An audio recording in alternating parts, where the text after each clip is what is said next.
I'm Amanda, 32, and family always came first for me, even when it meant co-signing a massive business loan I never wanted. When Dad's letter arrived saying, "Don't even try to come for the family reunion, we're cutting ties," something broke inside me.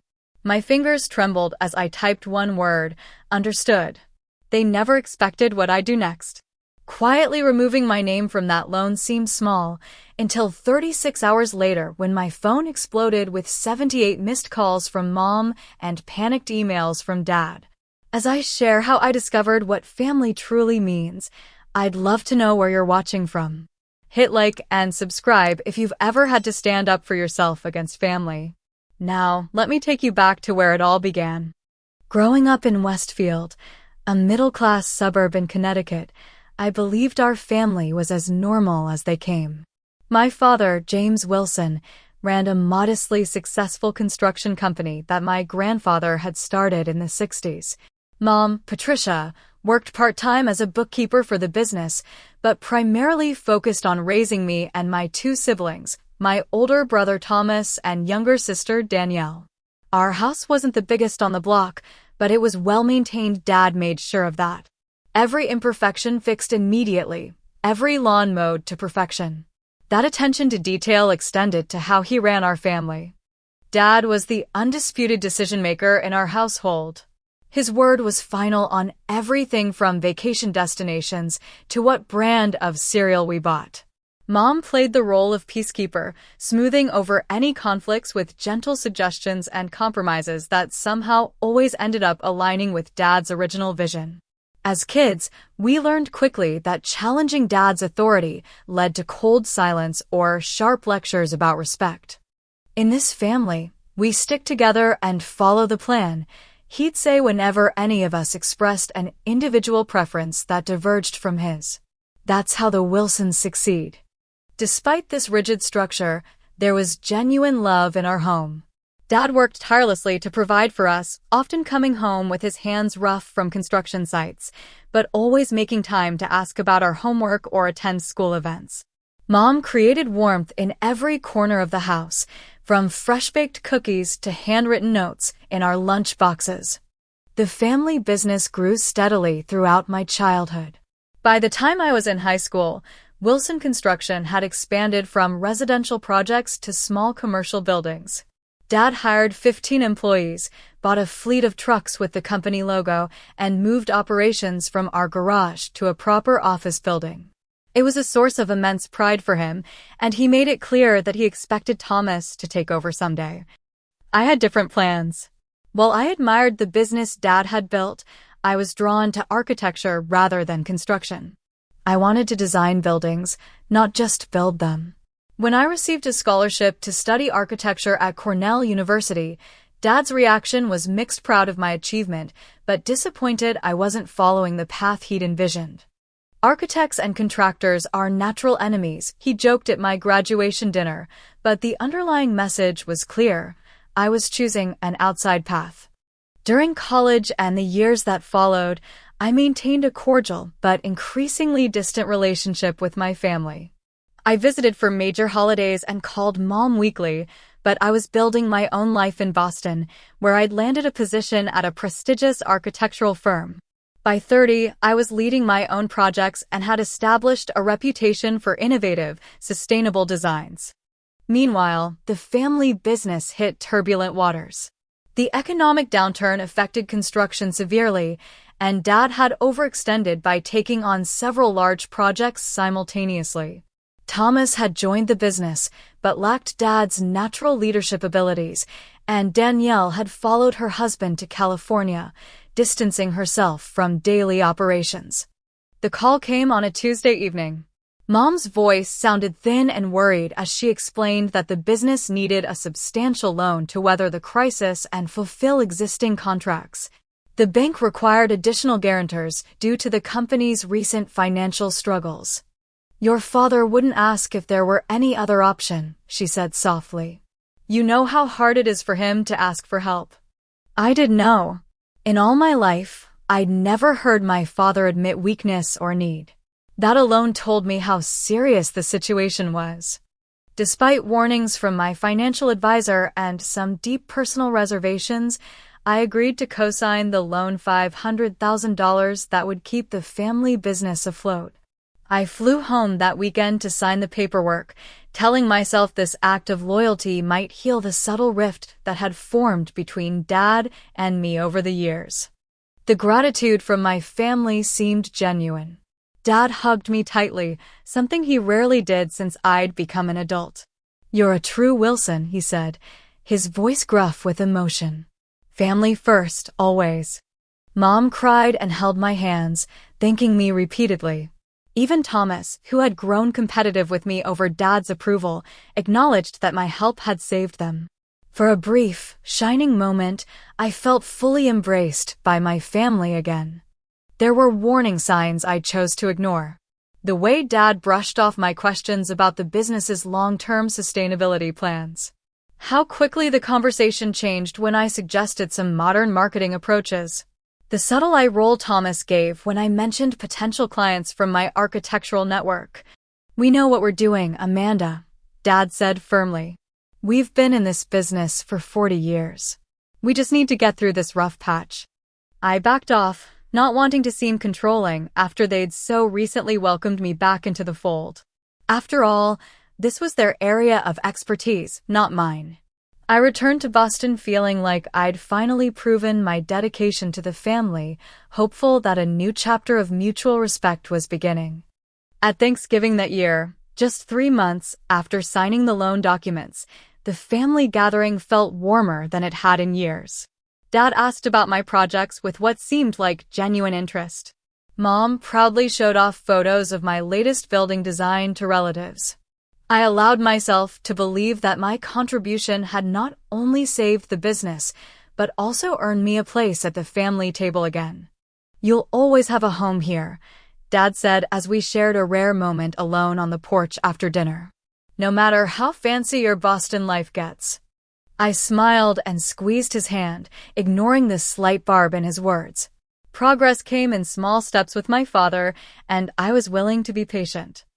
"I'm glad I could help," I said simply. "That's what family does."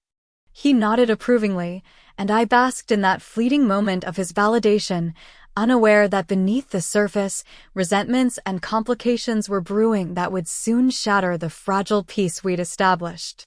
With my name on the loan documents, I felt both a financial and emotional stake in the family business. Though I maintained my full-time position in Boston, I began visiting home more frequently, offering to review contracts and providing input on project bids.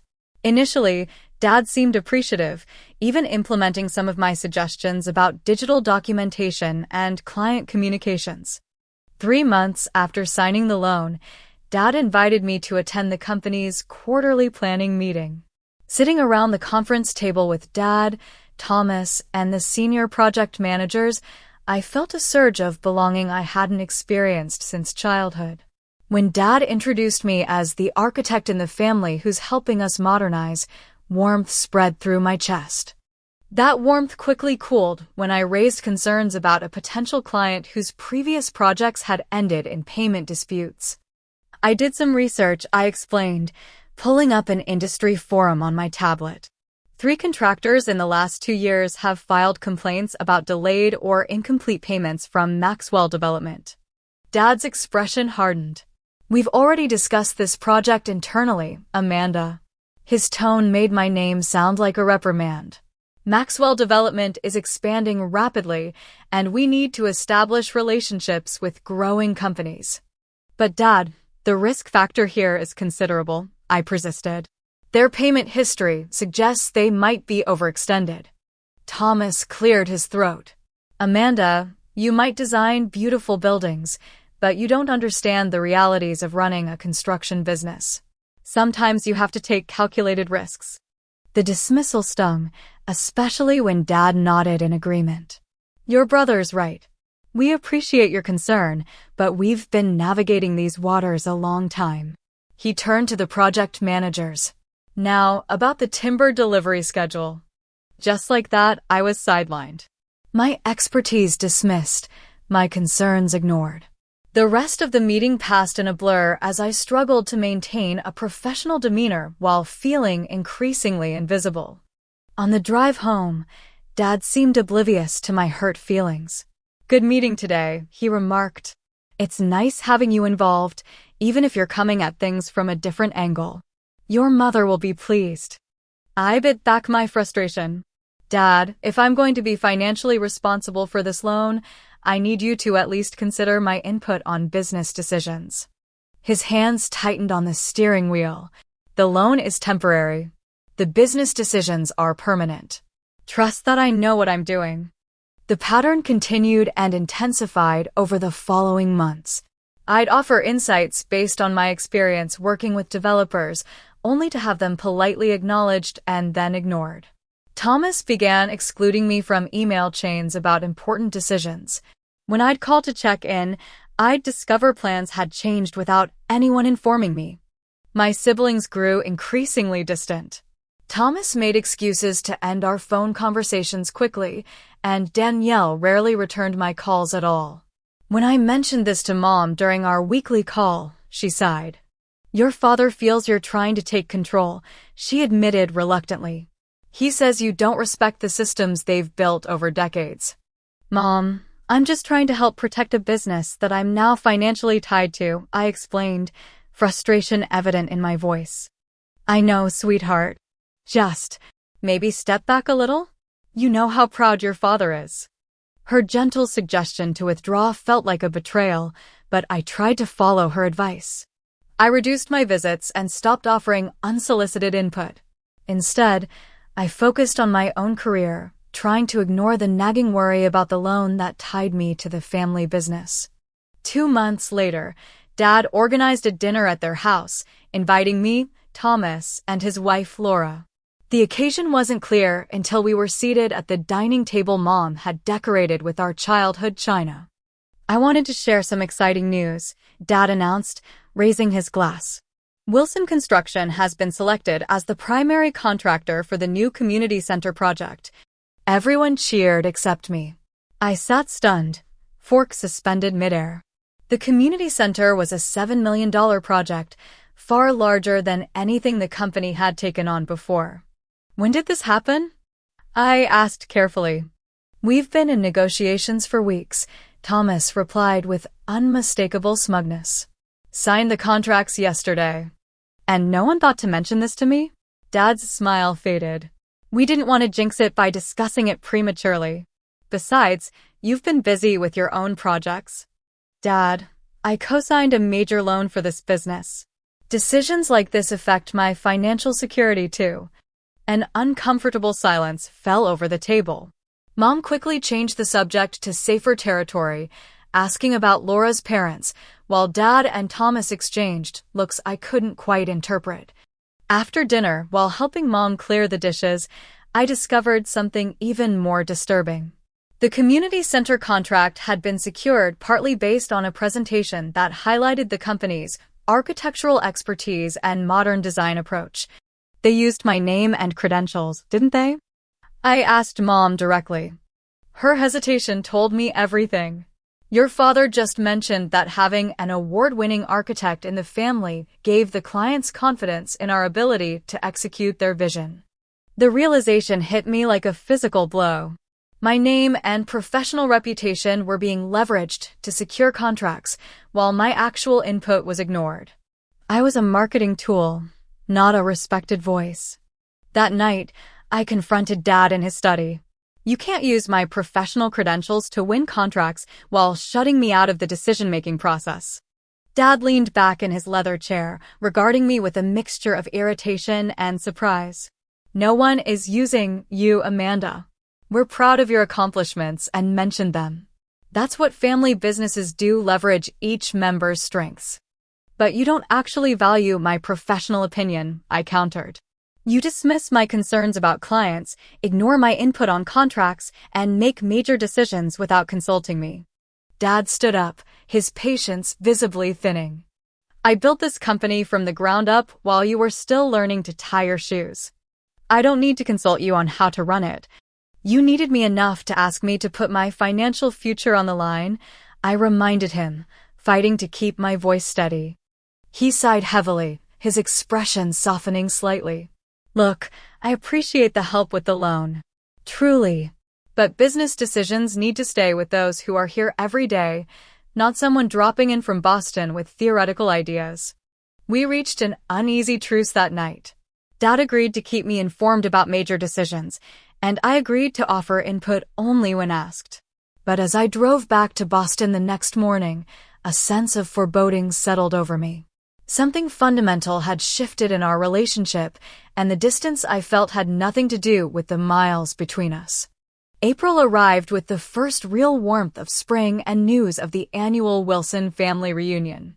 This tradition, started by my grandparents, had grown over the years to include extended family from across the country. This year, according to Mom's excited phone call, they'd booked an upscale resort in the Berkshires for the third weekend in June. Your father wanted something special this year, Mom explained. He says the business is turning around and there's reason to celebrate. Despite my lingering concerns about the business, I felt a flutter of excitement. The reunion would include cousins I genuinely enjoyed but rarely saw, aunts who had encouraged my architectural ambitions, and the comfortable familiarity of family traditions. It sounds wonderful, Mom. How can I help? My offer led to several weeks of active involvement in the planning. I researched activities around the resort, coordinated with family members about their travel plans, and even designed a digital invitation that impressed everyone, including Dad. For a while, it felt like my contributions were valued again. I sent a sizable check to help with the deposit, wanting to demonstrate my commitment to the family despite our recent tensions. Mom called to thank me, sounding genuinely touched. This means so much to your father, she said. He's proud of how the whole family pulls together. The planning committee, consisting of Mom, Dad, my Aunt Harriet, and me, scheduled a video call to finalize the weekend agenda. I logged in early, eager to share the hiking trail maps I'd compiled for the outdoor enthusiasts in the family. The others hadn't realized I was already on the call. Amanda's input is helpful for the activities, Dad was saying, but let's keep her involvement limited to that. The business presentation should come from Thomas and me. James, she did contribute financially to the reunion, Aunt Harriet pointed out. And she is part of the business now because of the loan. Dad's laugh held an edge I recognized all too well. Contributing financially doesn't mean she gets to control everything. You know how Amanda can be always pushing her ideas, thinking she knows better than everyone else. My heart sank as Mom added gently, she means well, but she can be a bit much sometimes. Remember how she took over Thanksgiving decorations last year? I disconnected before they noticed me, sick to my stomach. The taking over they referenced had been Mom specifically asking me to handle decorations because she wasn't feeling well. I'd spent hours trying to recreate her traditional table setting, wanting everything to be perfect for her. 2 days later, I received an email from Thomas detailing a strategic pivot the company had made regarding material suppliers for the community center project. Reading between the lines, I realized they'd abandoned the sustainable building materials I'd strongly advocated for in favor of cheaper, conventional options. What struck me hardest was discovering that the initial sustainability plan had actually won them the contract in the first place. The client had specifically mentioned their appreciation for Wilson Construction's forward-thinking environmental approach in their selection process. I called Thomas immediately. You can't just switch materials like this. The client chose us specifically because of the sustainability plan. The client chose us because we were the most qualified contractor, Thomas countered. The materials change was approved by their project manager. It's a non-issue. It's not a non-issue to me when you're using my professional reputation to win contracts and then undermining the very values I stand for. Thomas sighed dramatically. Look, Amanda, not everything is about you. Dad made this call based on 40 years of experience. The business is still recovering financially, and this adjustment saves us almost $50,000. and potentially costs you future contracts when word gets out that you don't deliver what you promise, I retorted. That's enough, Thomas snapped. You're not running this company. You're barely even involved except when it suits you. The conversation ended badly, with Thomas hanging up after telling me to stay in my lane. I sat at my desk, shaking with frustration, before finally calling Dad directly. He answered with unusual warmth. Amanda, just the person I wanted to talk to. I've been telling the Hendersons about your innovative approach to their community center design. The Hendersons? I echoed, momentarily confused. The major donors for the community center. Had lunch with them yesterday. They were very impressed when I showed them your portfolio. Said they'd never have approved our bid without knowing we had architectural expertise in the family. The realization hit me like a physical blow. Dad was actively using my professional accomplishments to impress clients while simultaneously undermining my actual input on projects.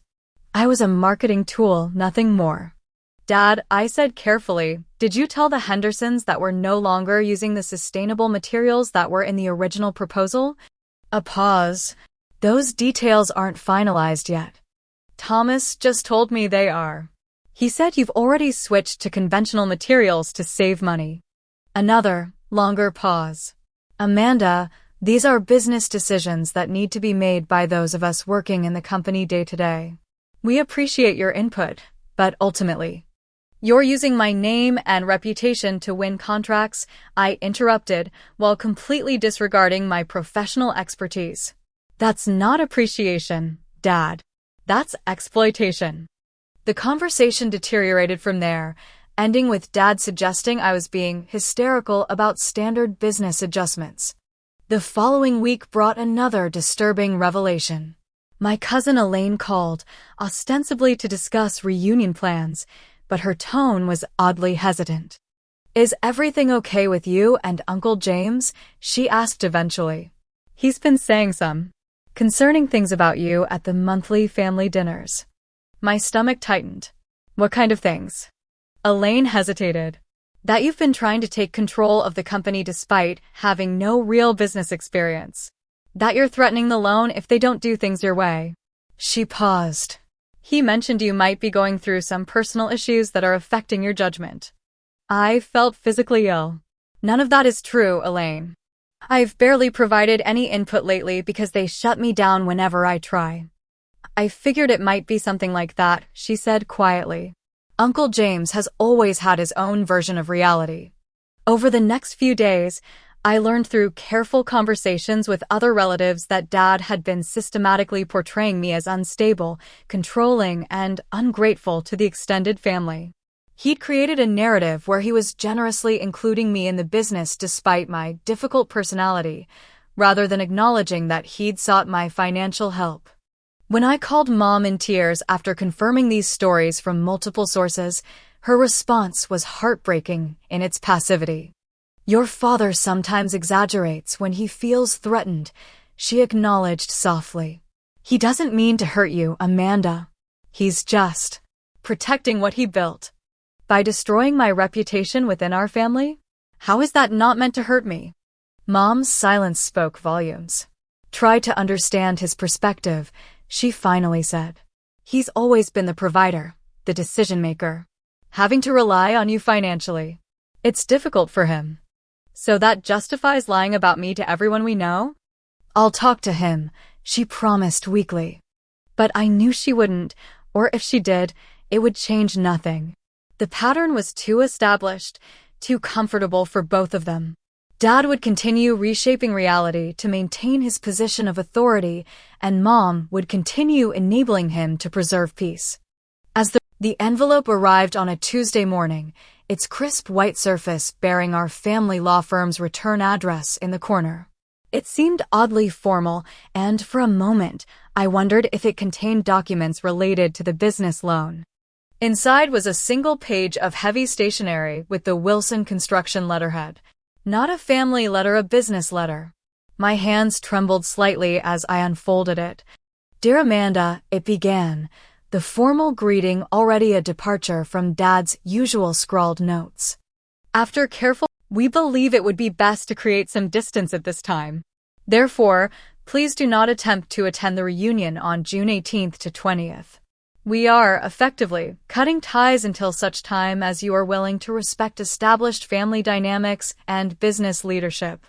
The loan arrangement will continue as contractually obligated, but no further involvement from you is required or desired in family or business affairs.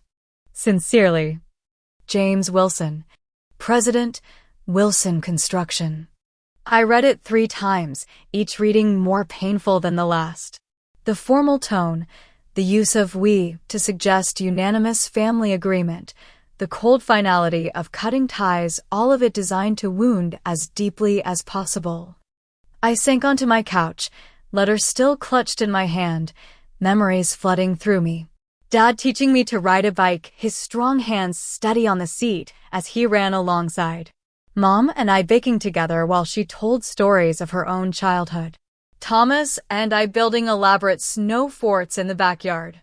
Family game nights where Dad would dramatically accuse us of cheating when he lost, making us all collapse in laughter. Had I imagined the love in those moments? Had it always been conditional on my absolute compliance? The apartment suddenly felt too quiet, too empty. I picked up my phone to call my best friend Zoe, then set it down again. How could I explain this level of rejection? How could anyone understand unless they'd experienced it? The phone rang, startling me. Mom's name appeared on the screen. I answered without greeting her. "Did you know about this letter?" I asked, my voice sounding strange to my own ears. Her hesitation told me everything.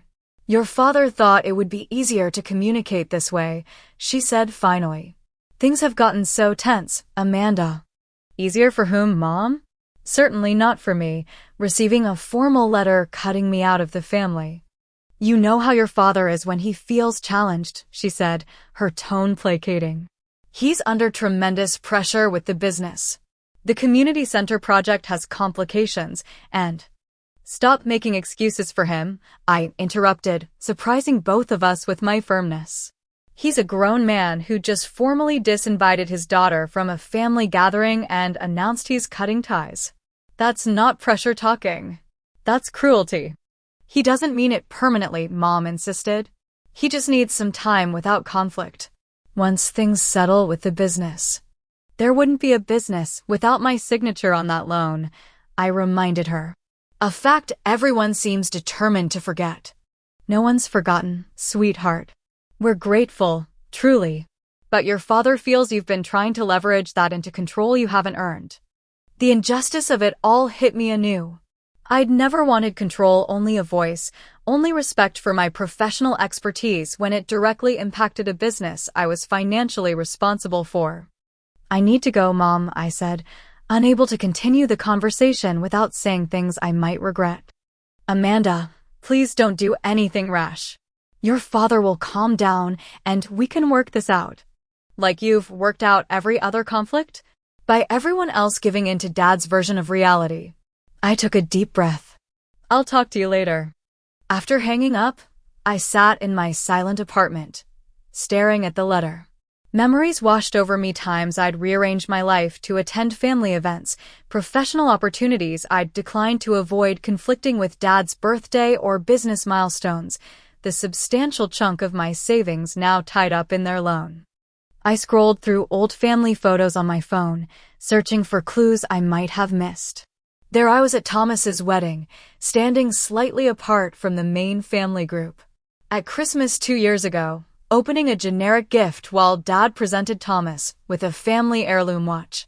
At Danielle's baby shower, being interrupted mid-speech by Dad announcing an unrelated business success. The pattern was so clear now. I had always been adjacent to the family, not fully included. Useful when needed, sidelined when inconvenient. I thought about responding with anger, with a detailed list of grievances, with threats about the loan. I drafted and deleted a dozen text messages, each angrier than the last. Around midnight, emotionally exhausted, I came to a sudden, clear decision. No lengthy explanation would change anything. No emotional appeal would penetrate defenses built over decades. No threat would result in genuine respect or inclusion. I picked up my phone and typed a single word in response to the letter. Understood. Then I set my alarm for early morning, knowing exactly what I needed to do next. At 7 the next morning, I called Julian Pierce, a business attorney I'd consulted occasionally on professional contracts. His secretary sounded surprised at my request for an emergency appointment, but Julian agreed to see me at 9. In his sleek downtown office, I laid out the situation with clinical detachment, surprising myself with my composure. Julian listened intently, occasionally making notes, his expression growing increasingly concerned. "Let me make sure I understand correctly," he said when I finished. "You co-signed a $500,000 business loan for your family's company. You've been systematically excluded from business decisions despite your financial liability. And now they've formally cut personal ties while expecting the loan arrangement to continue unchanged."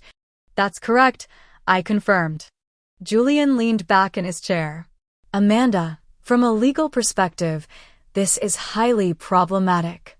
Co-signing made you financially responsible without giving you any protected input into how that financial risk is managed. It's not a position I would advise anyone to maintain." "What are my options?" "Several, depending on how definitive you want to be." He outlined various approaches, from requesting formal documentation of all business decisions to demanding a structured role in the company. "And if I want to remove myself entirely from the loan?" I asked.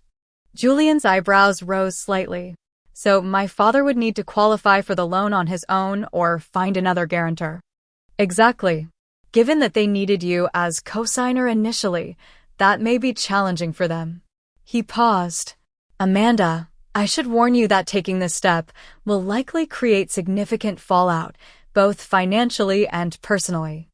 I nodded, remembering the cold formality of Dad's letter.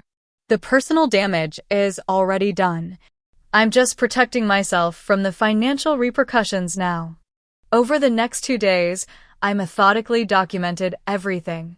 I gathered copies of all loan documents, cataloged email exchanges about business decisions, and compiled a timeline of events showing my increasing exclusion from the business I was financially backing.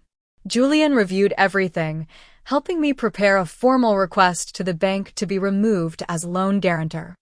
Normally, this would be nearly impossible without the primary borrower's cooperation, Julian explained. But given the circumstances, particularly their formal written statement that they want no further involvement from you in family or business affairs while still holding you financially liable, we have grounds to petition the bank directly. The process was complex and required multiple meetings with bank officials. I had to demonstrate that continuing as guarantor represented an unreasonable financial risk given my systematic exclusion from business operations. Julian's expertise proved invaluable as he guided me through each step, presenting my case with professional clarity. While the legal wheels turned, I also took steps to protect my personal finances. I met with my financial advisor to assess the potential impact if the loan defaulted before I could be removed. We restructured some investments to create a safety net, though it meant postponing plans to buy my own condo. The emotional toll was substantial. Each night, I returned to my apartment physically and mentally exhausted. I found myself jumping whenever my phone rang, expecting another angry call from Dad or a pleading message from Mom. Several times I nearly abandoned the process, the habitual pull to maintain family peace almost overwhelming my resolve. During this limbo period, my brother Thomas texted once, "Dad's on the warpath about something. What did you do now?" I didn't respond. There was nothing more to say until everything was finalized. Surprisingly, it was my younger sister Danielle who reached out with something resembling concern. "Family dinner was intense last night," she wrote. "Dad kept checking his phone and looking worried. Mom says you haven't been answering her calls. Everything okay?" I hesitated before responding, taking some space, as requested in Dad's letter. Danielle's reply came quickly. That letter was extreme, even for Dad. Just no, not everyone agreed with it. The small acknowledgement that the letter wasn't the unanimous family decision it claimed to be provided a moment of validation, but it wasn't enough to change my course. On Thursday morning, exactly 1 week after receiving Dad's letter, Julian called with news. The bank has approved your petition. They're prepared to remove you as guarantor, contingent on notification to the primary borrower and a 36-hour period for them to arrange alternative security. So my father will be informed today? Yes. The bank will send formal notification this afternoon, and the 36-hour clock starts from confirmed receipt.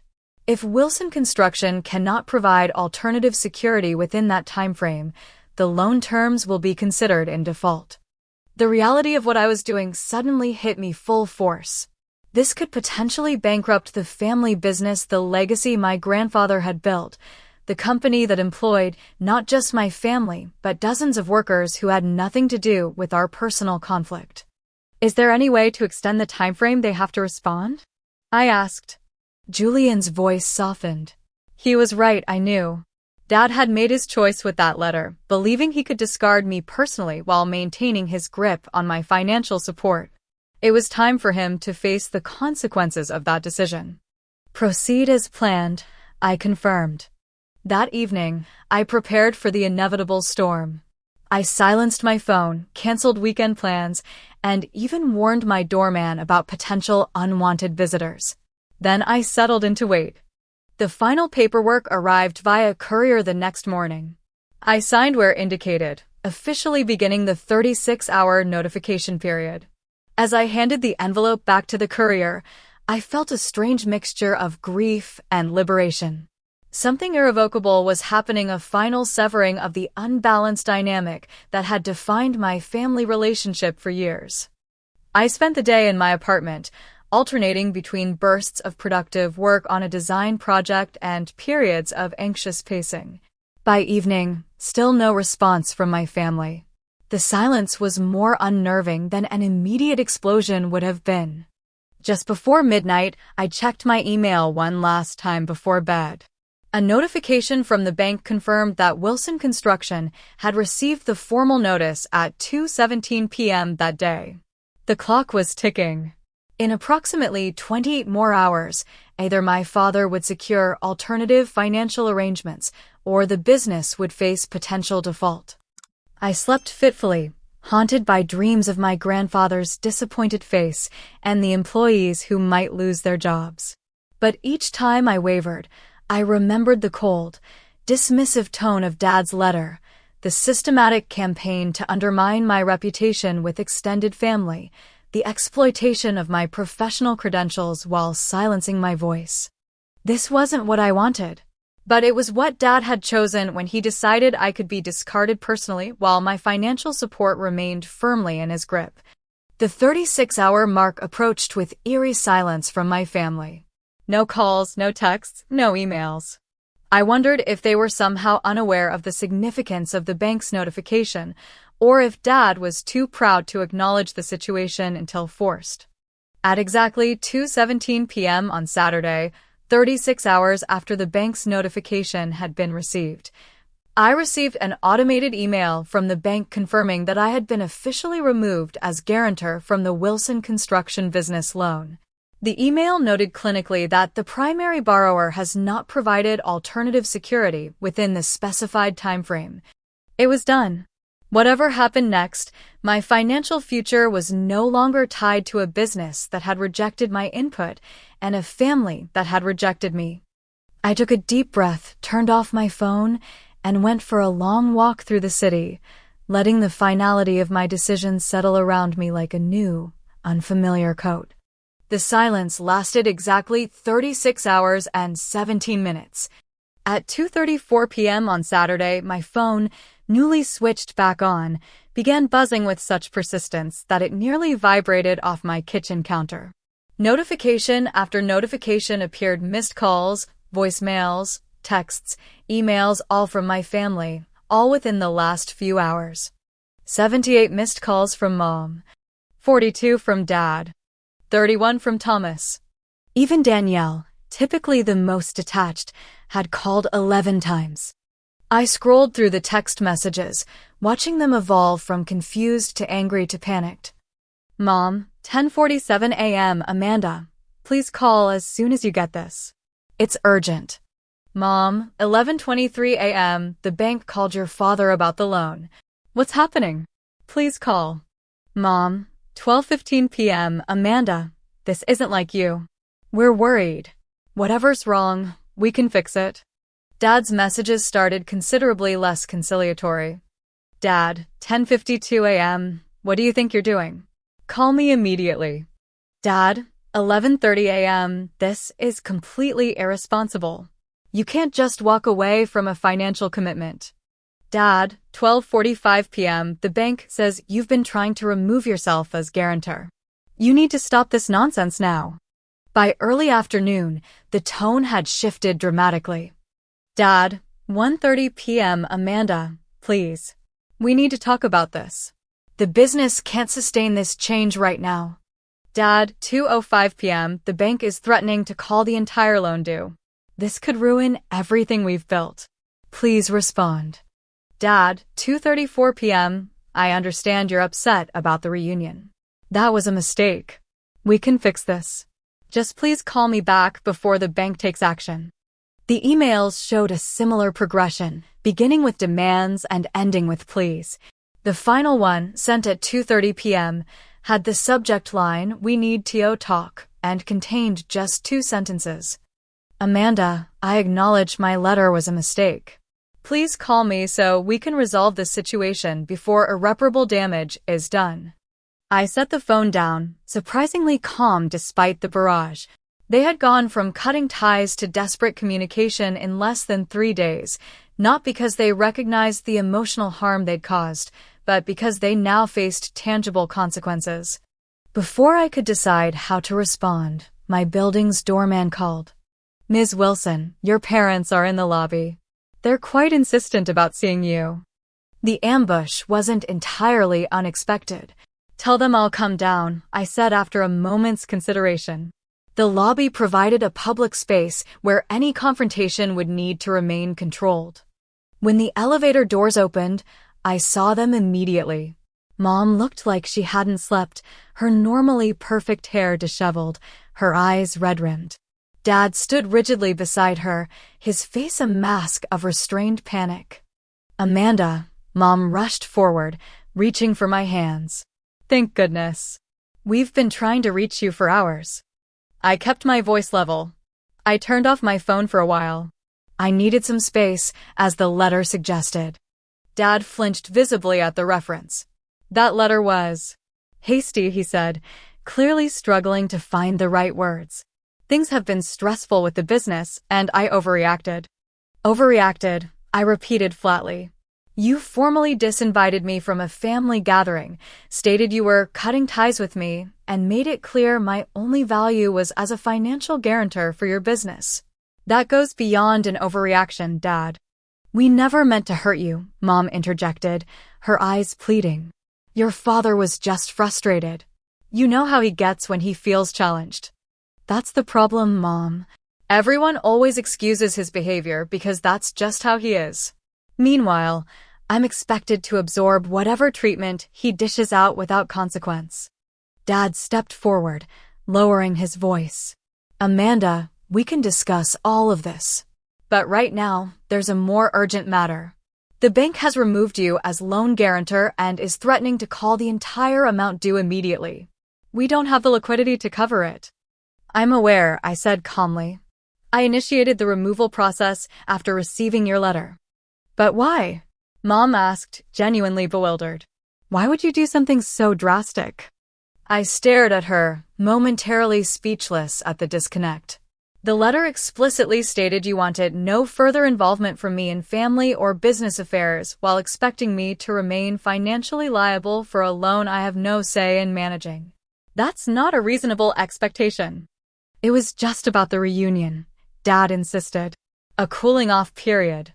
That's not what the letter said. He took the letter, scanning it as if seeing it for the first time. I was angry when I wrote this. I didn't mean it literally. Then you shouldn't have written it, I replied simply. Words have consequences, especially when they're formalized in a letter sent through the family lawyer. Amanda, Mom's voice quavered. The business could collapse if the bank calls this loan. Your father's entire life's work. All the employees who depend on us. The appeal to guilt was so familiar, so expected. For a moment, I felt the habitual pull to set aside my own needs to preserve the family peace. Why did you really send that letter, Dad? I asked instead, refusing to be diverted. What was it actually about? Dad's jaw tightened. You were constantly questioning my decisions, undermining my authority in the business. Every suggestion implied I didn't know what I was doing after 40 years in construction. I offered professional input on projects that my name and reputation were being used to secure. I corrected. Input that was solicited when you needed my signature on the loan but ignored once you had it. That's not true, he protested weakly. It is true, I insisted. You've been using my architectural credentials to impress clients like the Hendersons while dismissing my actual expertise. You leveraged my financial stability when the business needed it, but rejected any accompanying voice in decisions that affected my liability. Dad's expression shifted, a flash of something almost like respect crossing his features before he masked it. I built that business from nothing, he said quietly. It's hard to hear that my methods aren't good enough anymore. For the first time, I glimpsed the insecurity beneath his authoritarian facade, an aging man terrified of becoming irrelevant, of losing control of the one thing that had defined his identity for decades. I never said they weren't good enough, Dad. I offered additional perspectives based on current industry standards. There's a difference. Mom touched Dad's arm gently. James, tell her the truth about why you were so upset. Dad shot her a warning look, but she held firm, a rare moment of assertion from my typically acquiescent mother. Amanda deserves to know, she insisted. After a long moment, Dad sighed heavily. The community center client threatened to pull the contract when they learned we weren't using the sustainable materials you recommended. They said it violated the spirit of our proposal. We're scrambling to source the original materials at costs much higher than we budgeted. So my advice was correct, I said, not as a question. Dad nodded reluctantly. Yes, and I was embarrassed, angry that you'd been right when I'd so publicly dismissed your concerns. The letter was. It was petty revenge, Amanda. I'm not proud of it. The admission stunned me. Never in my life had I heard my father acknowledge being wrong about a business decision, let alone admit to acting out of wounded pride. That doesn't excuse cutting me out of the family, I said after a moment. No, it doesn't, he agreed, surprising me further. I was wrong. Completely wrong. We stood in silence for several seconds, the usual family dynamic fundamentally altered by his unprecedented admission. What happens now? I finally asked. With the loan. The bank has given us 72 hours to provide alternative security, Dad explained. We're trying to liquidate some assets, but it won't be enough. Without your guarantee, we're looking at potential bankruptcy. The weight of it settled between us, the family business, my grandfather's legacy, hanging in the balance. I need you to What are you saying? Dad asked warily. I'm saying that if I consider helping with the situation, it would be on entirely new terms.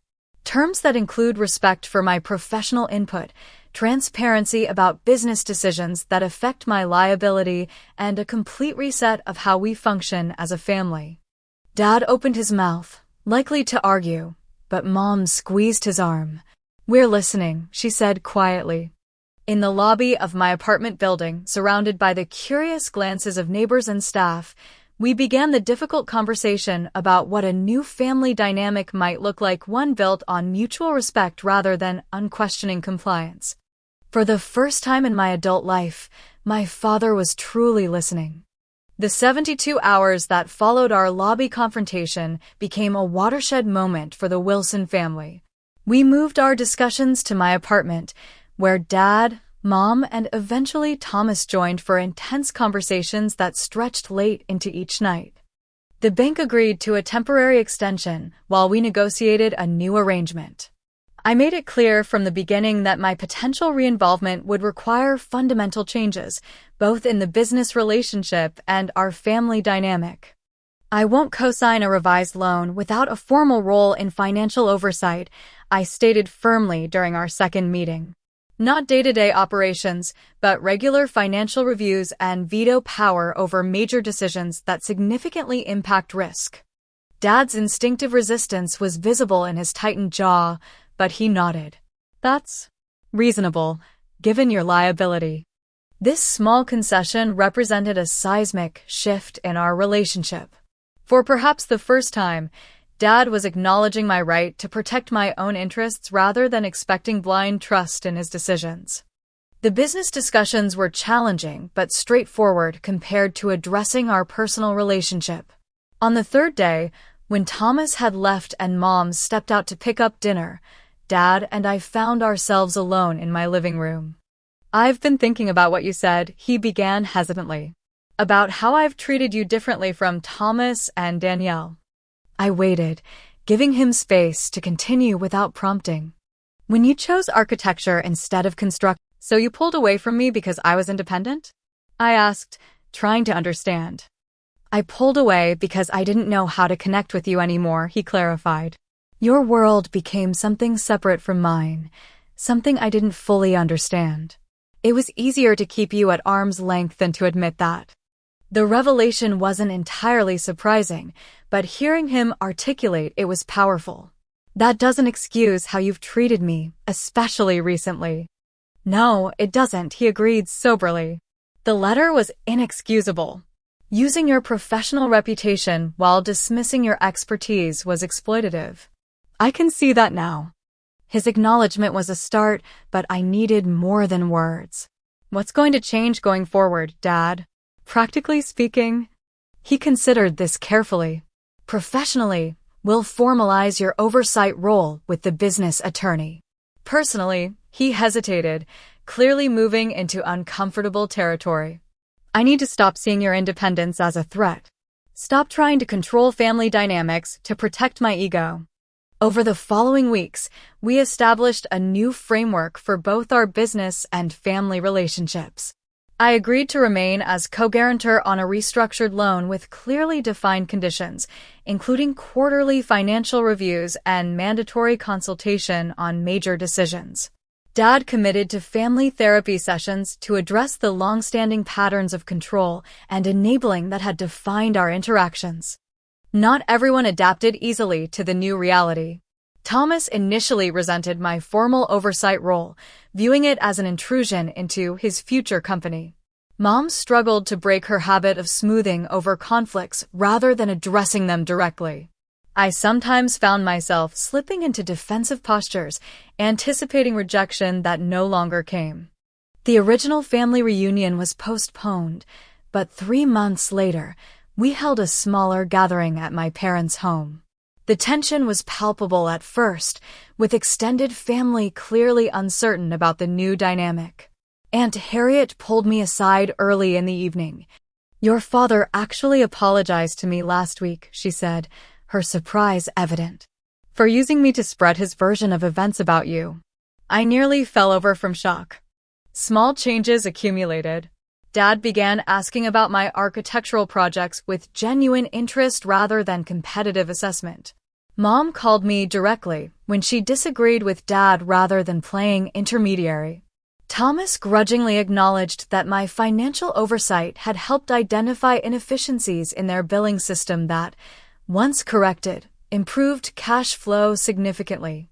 The healing wasn't linear. That's not how construction works, Amanda, he said sharply when I questioned a contract term. A familiar silence fell over the table, everyone tensing for conflict. In the past, I would have either pushed back and triggered an argument or withdrawn to keep the peace. Instead, I met his gaze steadily. That comment undermines my professional expertise and violates our agreement about mutual respect, I said calmly. I'd like to discuss this contract term without being dismissed. Dad flushed, then visibly checked himself. You're right. I apologize. Please continue with your concern about the contract. The moment passed, but its significance lingered. We were creating new patterns, establishing healthier boundaries. It wasn't always comfortable, but it was necessary. Throughout this period of family reconstruction, I found unexpected strength in building what I came to think of as my chosen family. My friend Zoe became an invaluable support, offering both emotional validation and practical advice. My colleague Marcus introduced me to his weekend hiking group, where I formed connections based on shared interests rather than obligation. I even started dating again after a long hiatus, meeting Jordan at a professional conference and slowly building a relationship founded on mutual respect and clear communication. Perhaps most surprisingly, my relationship with Danielle deepened. Living at a distance from the daily family dynamics, she reached out regularly, curious about the changes and increasingly supportive of my boundaries. "You've done what I never had the courage to do," she confessed during a weekend visit to Boston. "Stand up to Dad and demand respect rather than just running away like I did." One year after receiving Dad's cutting letter, I found myself in my parents' living room for a small celebration of their anniversary. Dad pulled me aside as others chatted in the kitchen. "I want to show you something," he said, leading me to his study. On his desk lay architectural plans, not my work, but clearly influenced by sustainable design principles I'd advocated for. "The new bid for the Riverside development," he explained. "Thomas and I completely redesigned our approach based on your feedback about sustainable materials and energy efficiency. Would you be willing to review it before we submit?" The request represented everything I'd wanted from the beginning, not control, but collaboration. Recognition of my expertise without exploitation. "I'd be happy to," I said simply. Dad nodded, a small smile forming. "Thank you." He paused, then added quietly, "I'm proud of you, Amanda. Not just for your success, but for standing your ground when I was wrong. It took courage I'm not sure I would have had in your position." The journey from that devastating letter to this moment of genuine connection hadn't been easy or straightforward. There were still difficult days, old habits that needed conscious correction, trust that required ongoing reinforcement to rebuild. But the fundamental dynamic had shifted toward something healthier, more balanced, more authentically loving. I discovered that true family isn't defined by unconditional compliance or silent suffering. It's built on mutual respect, clear boundaries, and the courage to demand better when those boundaries are violated. Sometimes the most loving action isn't forgiveness without accountability, but rather the willingness to disrupt destructive patterns, even when that disruption causes temporary pain. The business continued to evolve as well. My oversight role gradually became a valued perspective rather than a resented obligation. Thomas and I found common ground in our complementary skills. His hands-on construction knowledge paired with my design expertise created stronger projects than either of us could develop alone. Most importantly, I learned that my worth wasn't tied to family approval or acceptance. The temporary severing of those ties, painful as it was, revealed my own strength and capacity for self-validation. I no longer needed Dad's acknowledgement to feel accomplished, Mom's mediation to feel loved, or family inclusion to feel worthy. When I think back to that moment of reading Dad's letter, feeling utterly rejected and alone, I recognize it now as the catalyst for necessary change that might never have happened otherwise. Sometimes relationships need to break before they can be rebuilt on a stronger foundation. Have you ever had to stand up to family members who took your support for granted? What boundaries did you need to set to protect yourself? I'd love to hear your stories in the comments. Don't forget to like and subscribe if this journey resonated with you, and share with someone who might need encouragement to establish their own boundaries. Thank you for listening to my story, and remember, sometimes the hardest choices lead to the most profound healing.